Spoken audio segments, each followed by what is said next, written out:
eu sou a professora Ana Carolina e vou lecionar a disciplina de arte para o 2º ano do Colégio Emaús. Lembre-se das nossas orientações, de estar sempre num local bem tranquilo para fazer as videoaulas e que todas as atividades devem ser feitas tendo como base as nossas videoaulas, tá bom?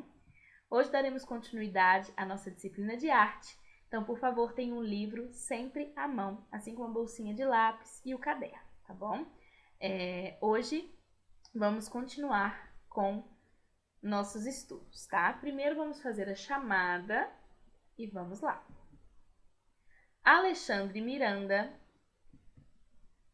Breno Vitalino, Daniel Nisser, Davi Lobato, João Antônio, Maria Eduarda, Pedro Augusto, Pedro Lucas e Sofia Ribeiro.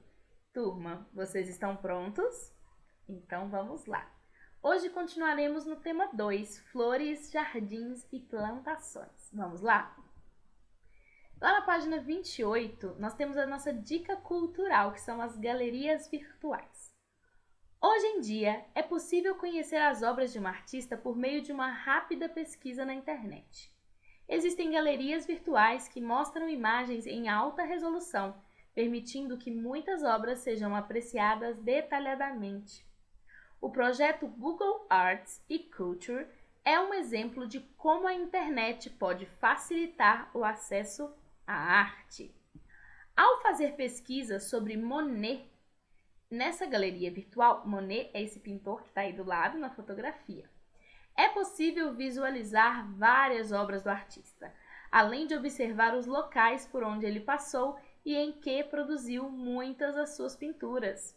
Um bom exemplo é a Catedral de Rouen, na França, que foi pintada mais de 30 vezes pelo artista, em diferentes horários e condições meteorológicas.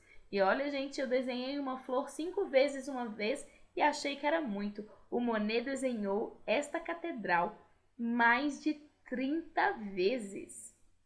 Observe as 3 imagens abaixo. Em que momento do dia você imagina que Monet fez a pintura Catedral de Rouen fechada? Vamos ver, são essas 3 imagens. E a Catedral de Rouen fechada é esta terceira. Vamos observar a primeira imagem, né? Aí as imagens não estão muito legais, então eu peço que vocês vejam no livro. Também não é muito nítida, né? Porque são imagens bem antigas, mas dá pra gente ter uma ideia. No primeiro, a gente vê que a catedral tá bem cinza, né? Parece uma manhã, né? Uma manhã bem cinza, sem muito sol. A gente vê somente um pouquinho de luz entrando por alguns espaços. Na segunda, a gente já tem uma catedral ensolarada. Parece que foi tirada no sol do meio-dia, bem claro, bem amarelada. E a terceira, parece que você precisa quase fechar os olhinhos assim para poder enxergar. Isso é porque parece que ela foi pintada à noite, né? Olha que divertido isso, com uma luz bem estranha, bem diferente. Parece algo noturno, né? Não parece que foi feito realmente à luz do dia. Como as cores mudam dependendo do horário. Que tal pesquisar mais imagens da Catedral de Rouen na internet? É isso mesmo, pessoal. Peçam ajuda, por favor, né, do pai, da mãe, de um responsável, para procurar imagens da Catedral de Rouen, para que vocês possam ver a diferença entre as pinturas do Monet, que foram realizadas aí há tanto tempo, em diferentes horas do dia, e as fotografias que vocês encontrarem na internet. Tenho certeza que vocês vão gostar bastante, porque a arquitetura da catedral é muito interessante. Artes integradas, o Monet de massinha. Eu adorei essa atividade. Na página 29. A Galeria de Arte de Massinha é uma série de animação suíça dirigida pela japonesa Fusako Yosaki e lançada em 2005. Cada episódio da série fala da obra de um pintor diferente, utilizando massinha de modelar. A técnica utilizada para compor uma animação a partir de objetos modelados com massinha é chamada de stop motion. Nela, os personagens e o cenário são fotografados várias vezes, com pequenas mudanças na posição dos elementos em cada foto. O efeito de movimento é criado quando as fotos são mostradas em sequência, compondo a animação. para criar 1 segundo de animação, são necessários 24 fotos. Então pensem comigo, criar uma animação, como os desenhos que vocês veem, existem várias técnicas. A técnica utilizada para esse desenho foi a massinha, o stop motion. E o que acontece? Pensem comigo, para você criar a impressão de movimento, né, na nossa tela, na nossa gravação, é necessário que essas massinhas sejam posicionadas milimetricamente no local. Então se tira uma fotografia. Só que esse desenho precisa se movimentar. Então vamos até lá, modificamos a massinha de lugar e fotografamos. Então se uma massinha estava aqui, na próxima fotografia ela está um pouquinho para cá, isso já mostra um pouquinho de movimento. E na próxima aqui, na próxima aqui, na próxima aqui. Então esse ratinho, né, da nossa massinha está andando. Ou então o peixinho parece estar nadando. Para fazer 1 segundo de animação é preciso 24 fotos. Imaginem a quantidade de fotografias que eles precisaram fazer para fazer todas essas animações. E agora imaginem a quantidade de massinha que eles utilizaram. É muita massinha, né, meninos? Um dos episódios da série é focado no pintor Claude Monet. Nele podemos ver algumas das obras desse artista reconstruídas em massinha de modelar. Olha que divertido, né? E trabalhoso, pois é, bem trabalhoso. Eu trouxe para vocês uma outra pintura do Monet que não está no livro de vocês, mas é a minha pintura preferida dele. O Claude Monet, ele é um pintor incrível do impressionismo, né? E ele foi um dos artistas que mais tentou trabalhar com a luz. Ele tentava entender a luz e é por isso que ele fazia as fotografias, né, suas pinturas, suas obras de arte, de um mesmo lugar em diferentes horas do dia, para que ele pudesse entender como a luz funcionava. Observem esta pintura, Mulher com Sobrinha, de 1875, e percebam como a impressão que a gente tem é que é uma luz do dia muito clara, né? Me parece. Ela, além de estar com a sombrinha, nós temos essas nuvens muito afetadas pela luz do sol. Nós temos, né, um branco muito branco, um azul muito azul. E onde a sombrinha está tampando, né, que é o rosto da mulher, existe um pouquinho de sombra, né, porque o sol não passa exatamente por ali. É bem legal de se ver o trabalho do Claude Monet. Agora vamos falar do desafio visual do Van Gogh e do Eliseu Visconti. Bom, aí entramos num tema que eu gosto. O Van Gogh é um dos meus artistas favoritos, um dos meus pintores favoritos. Eu adoro as obras do Van Gogh. Vamos lá. E o Visconti também não fica atrás, as obras dele são maravilhosas. O artista holandês Vincent van Gogh e o pintor brasileiro Eliseu Visconti representaram, cada um à sua maneira, uma plantação de trigo. Compare as duas obras apresentadas abaixo e responda as questões a seguir. As questões são essas. Como são as pinceladas de cada artista? As cores usadas nos dois quadros são iguais ou são diferentes? As cenas foram pintadas de dia ou à noite? E qual das cenas transmite mais calma? Vamos ver? Esta primeira fotografia é a Campo de Trigo com Corvos, de Vincent van Gogh, de 1890. As pinceladas do Van Gogh são muito características. Normalmente as pessoas que estudam arte, mesmo que não conheçam uma determinada pintura dele, na hora que observam falam: olha, esta pintura é do Van Gogh. As pinceladas dele, percebam, são muito rápidas, né? Ele dá pinceladas rápidas, muito demarcadas e fica assim um trabalho bem bonito. Observem as cores. Ele utiliza o amarelo, né, como é um campo de trigo, um pouco de verde e vermelho para mostrar um caminho entre este campo, mas o céu está entre um azul escuro e o preto, né, mostrando que essa obra foi feita durante a noite, né? Este campo durante a noite. Além disso, temos os corvos, que são pássaros que têm hábitos noturnos, né? Então, o Van Gogh utiliza pinceladas rápidas e fortes, cores amarelo, laranja, vermelho, verde e azuis escuros e um pouquinho de branco, e ele fez o campo de trigo à noite. Agora vamos ver a do Visconti. Olha que coisa mais linda, gente. Ela se chama Moça no Trigal e é do Liceu Visconti de 1916. Observe que é uma moça, né, pegando flores em uma plantação de trigo, assim como a do Van Gogh. A diferença é que as pinceladas do Visconti são delicadas, né? E se torna uma obra de arte bem realista. Você observa que poderia ser até uma fotografia de tão bem feita, de tão finas que são as pinceladas, diferentes da do Van Gogh, que mostram exatamente que se trata de uma pintura, por suas pinceladas rápidas e muito fortes. As cores utilizadas aqui, apesar de lá atrás nós termos um muro com algumas árvores mais escuras, né, em tons de verde, é um amarelo quase fosco, quase bege, mostrando a luz do dia nos trigos. Aqui a gente percebe que já é um horário diurno, diferente do Van Gogh, que fez o campo à noite. Agora, qual das duas transmite mais calma para vocês?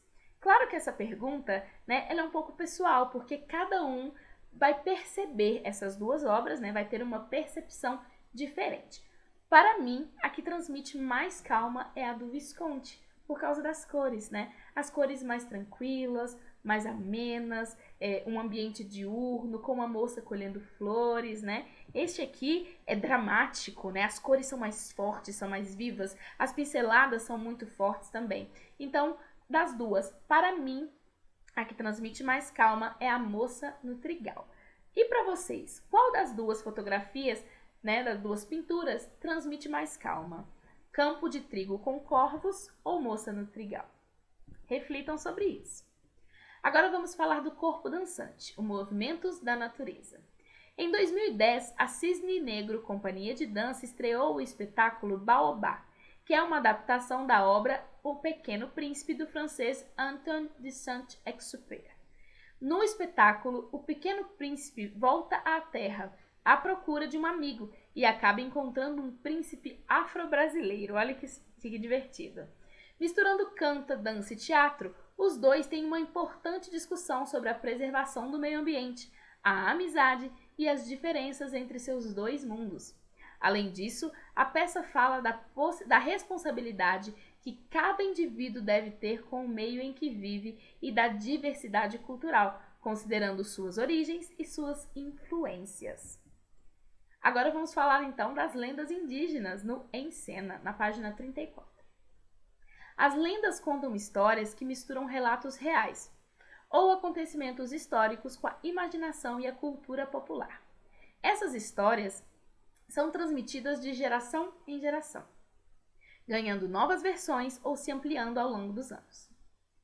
Algumas lendas indígenas, por exemplo, apresentam uma simbologia que nos faz vagar por um mundo imaginário envolto em mistério e fantasia. Há lendas que falam de personagens mitológicos e até de árvores gigantescas cheias de segredos e encantamentos, que ajudam a passar mensagens para as pessoas. Você consegue imaginar uma árvore que seja capaz de produzir vários tipos de frutos? Pois essa é a lenda do povo indígena Wapixana, contada no livro A Árvore de Tamoromu, de Ana Luísa Lacombe e com ilustrações de Fernando Vilela. Um dos personagens do livro é uma cutia. Cutia é um animal, tá?